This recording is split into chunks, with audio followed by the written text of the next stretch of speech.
get any thicker. In fact, they're saying the people that the president wants to hear from, Rudy Giuliani, Lindsey Graham said, come on into the Senate Judiciary Committee, but let's not have this be part of the impeachment trial.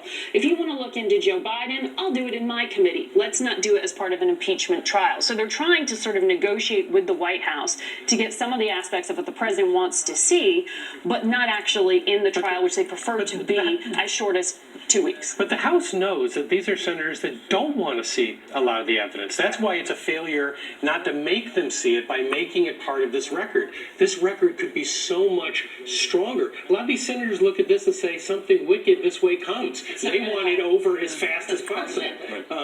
And Nori asked Ben about this letter that the president sent, this extraordinary letter that will now be forever part of the permanent institutional rhetoric of the presidency of the United States. Yeah. The legislative head of White House Affairs, Eric Ueland, ran this process. Now just think about this for a second.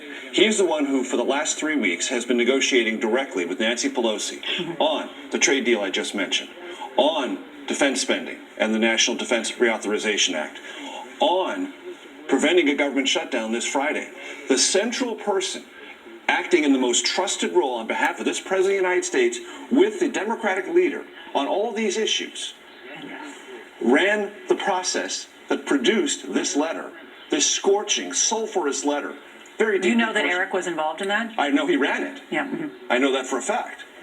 He ran the process. Others were involved, but it was put in his hands. And that shows you, in a way, a couple of things about Washington.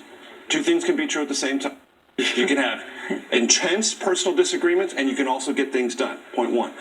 Point two, even within the White House, there is a sense that impeachment is in a silo. And there are other things that have to be done and can be done. And well, Clinton tried to operate that way too. Right, and that's one of the things that is interesting about this letter, because when this letter still had not come out, was still in the process, there was a pretty lively dialogue with the president. We don't need to do this. Yeah. Do the accomplishments. Do more of Clinton, less of Trump. Well, that's really never going to happen. It's always going to be more Trump, especially under duress. Well, that debate did make its way in some ways into this letter, which is why it ended up being single-spaced in 6 pages, because the president does talk about, he says the 7 million new jobs created, it's about 6.6 million. He talked about ISIS. He talks about apprehensions at the wall, the southern border, I should say. The wall does not exist yet. Only small portions of a wall exist there. So he does try and also add in those accomplishments and many other. He talks about the Paris Climate Accord, South Korea. I mean, that's why there's a lot in